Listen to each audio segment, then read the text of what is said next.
you know, where ours was painted. But they, I remember asking Arnold one time, and I said, well, how often do you wash your cars? Oh, that one's never been washed. And I think it was it was after the service too. I think Benny got probably a speeding ticket or maybe got caught under the influence or something. They did something with his license.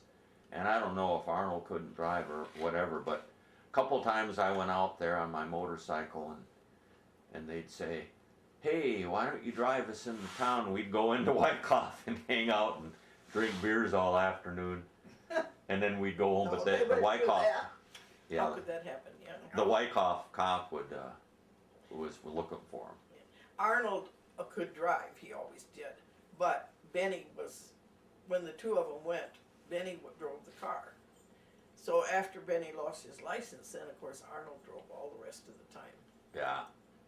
So Now I tried to get this out of Arnold and he wouldn't answer, but we were always told a rumor that the boys had a still back in Prohibition. I don't know, I never heard that either.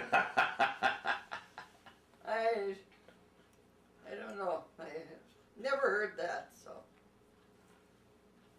Yeah. They were quite the guys. So Benny and Arnold, they were the youngest two boys, and they decided to stay on the farm, and then I suppose their dad died in '53. Yeah. Yep. So by that time they were basically running the whole place. Oh yeah. By '53. They were before that. Grandpa really, I don't ever remember Grandpa working other than he always did the separator and the milking machines when they had them. But other than that, I don't remember that Do he you want ever. more? I don't care. I don't remember that Grandpa ever I'm going to make a phone really call worked quickly. Yeah. hard. So how old was he when he died in I think it was a little bit like 83. 83? Now I always remember too, Merlin always I didn't really know that Merlin and Orville were brothers. Merlin always seemed a lot younger than Orville. He was like 12 years younger. 12 years younger. See, Orville was the oldest and he was the youngest. Hi. You know, we'll be going up. But I to can the always dinner remember We'll be going up going to over to the the Benny and dinner Arnold's when they today. lived in town, and it seemed to me a number of times Merlin would stop in. So he was pretty close with Benny and Arnold too. Yeah, So, he stopped a lot. we'll come and pick you up about Just did they Yeah. have a good time together. And, Yeah. 11:30, And then quarter he, to 12. also, Yeah, then when he and, sold sweet corn, It'll he be parked Bob's down in that area for a van while. that will be in, so. They were having a good We'll time be in selling sweet corn. Bob's Yeah.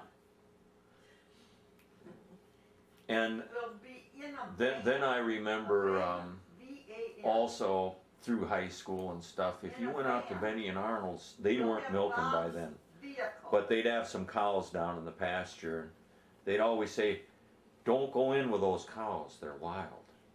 They Yeah. were, because no kids around, no women, that's what the people who'd had cattle, or cattle buyers You would want say. more coffee, Bob? They, No, I'm good. they liked,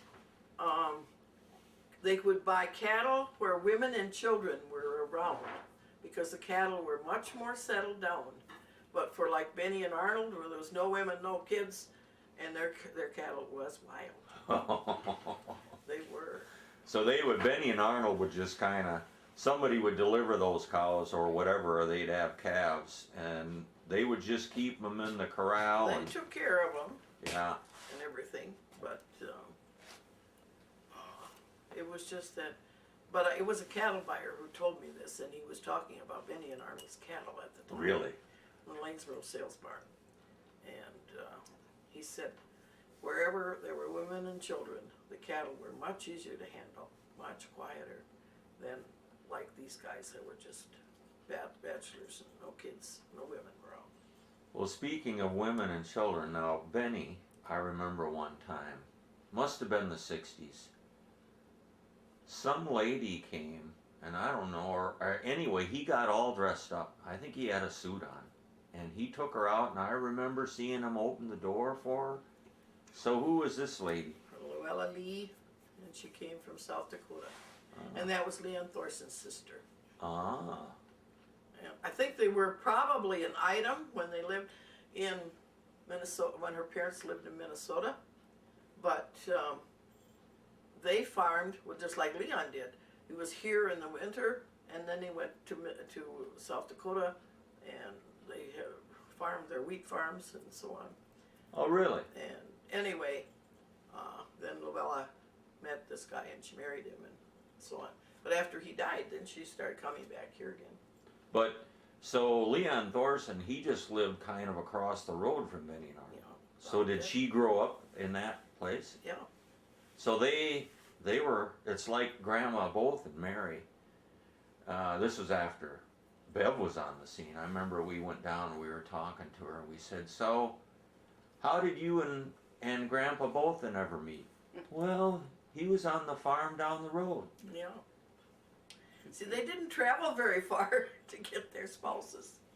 Well, and you know now you know, did Benny and this lady ever consider getting married, or?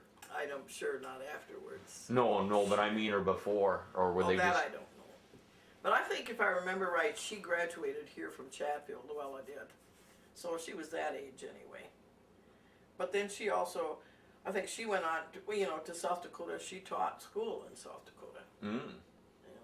So maybe that's where she met her husband. I don't know. So you said the Thorsons would farm here, and then in the winter go to South Dakota? No, in the winter they were here.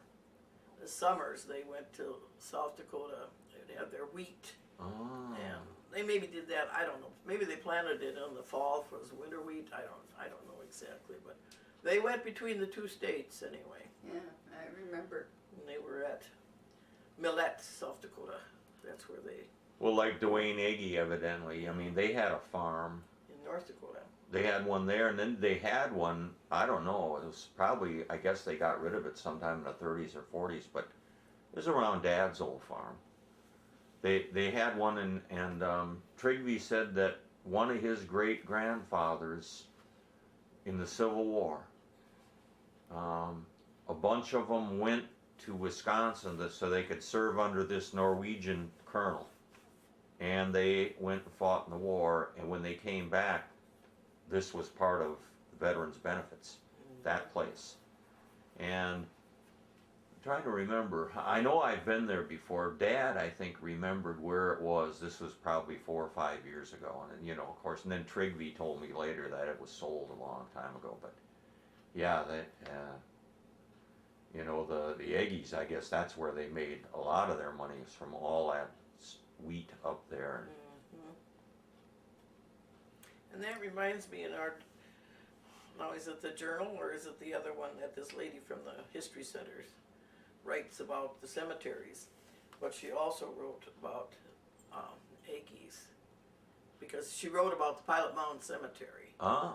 And then it was stones that had pictures on, and so on. And so she had those. She showed those in that article, but it was Iggy's too. And I wondered then if that was Stanley's mother that had died, because I think Stanley was the only one, and then his dad remarried, and he married Ruby Skrukrud. And anyway, then she had those two, they had those two kids. But I think that was Stanley that was the only one that was born to his, and his mother must have been Ostrom, because I think he was also Helen's cousin. So. Well, I was going to tell you, though, a cute thing about your grandma and grandpa. Okay. You said that she said that he was over in the next farm. How they really got together, though, was there there was some other gal from Wyckoff that my dad was going with. And she'd get letters from him, and she'd prop them up on her desk. And it made my mother so mad that she thought she was so smart, you know. So she wrote a letter to herself and said it was from my dad. And of course Really? that girl got mad at him, and he went over to get after her, and that was the rest of it's history. But you're saying she propped up these letters at school on her desk. Yeah. So, wow. Devious things went on. Now, what about, I always remember coming back here too in 59 and 60s, and Merle, he was up in Rochester working at Posture and Eggers, and you know, a lot of times people would come down to Grandpa and Grandma Bolton's, Isla and Mary, and he would bring Lennis down. So they were an item for a while, and then they broke up and she got married to somebody else. Yeah. Well, he wanted to get married, but she wouldn't, because she was taking care of her mother at that time. Oh. And so then he, they just went together all the time. Well, then I don't know what happened, but he, because they both drank. Mm-hmm. But I don't know just what happened, that they kind of split up. And anyway, then in the meantime, then she met this other guy and got married. But she used to come down and see him every once in a while. But I remember the last time I know she was down, he got so mad at her because he was still smoking, Oh. and she was trying to get him to quit. Oh, I remember when I got out of the service and Merle was living down with Grandma, and I'd go down there for whatever and go out in the garage, and Merle would be out there working. He'd say, "Hey Bob, you want a weed?"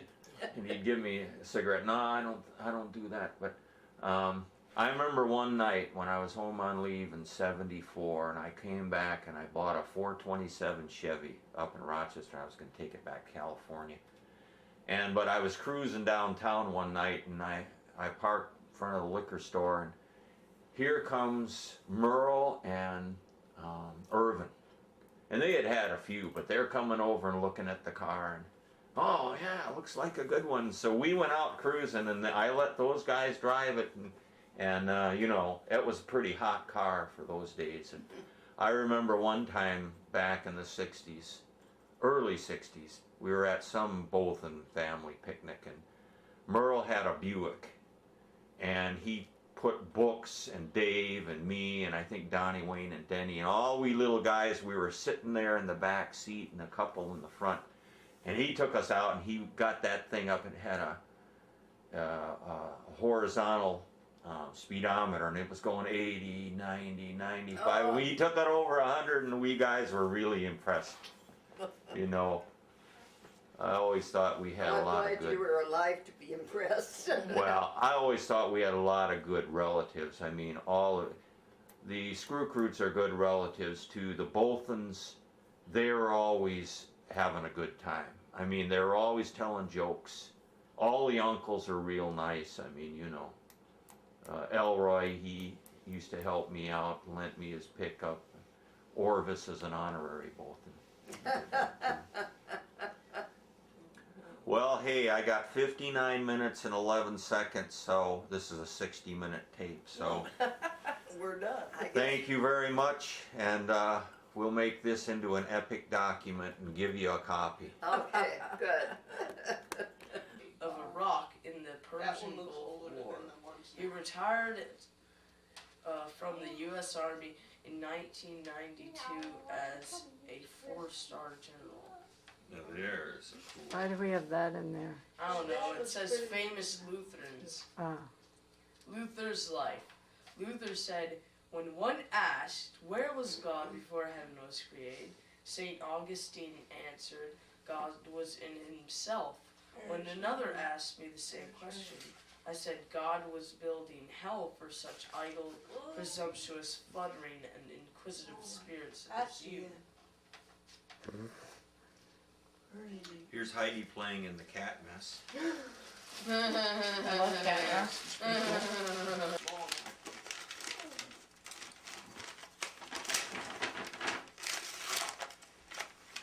The crocodile hunter. Woo! Hooray for the crocodile hunter. smiling. The wrapping paper says joy This and baby peace has on earth real teeth. and It really goodwill to men, gets and ya. then inside So it's trick the is to crocodile probably hunter. put Crocodile the hunter. head in That rock. guy is now dead, you know. Yeah, we bought it shortly after he'd been killed. What was he killed? Stingray. He was Right barrier. swimming That off the stingray. barrier reef in Australia, and the stingray got him right near his heart, and they couldn't save him. Yeah, and then they found 10 bodies of mutilated stingrays on the shore.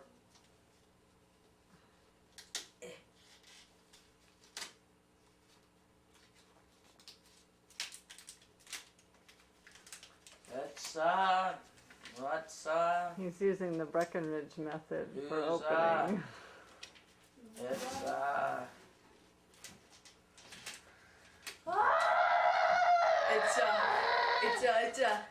It's a Peanuts Classic Holiday Collection! It's the Great Pumpkin Charlie Brown, a Charlie Brown Thanksgiving, and a Charlie Brown. We had a sentence about the Charlie Brown Christmas on our vocab list. It was like, this is an American classic, even though it has no plot and it's really slow. And we don't know why.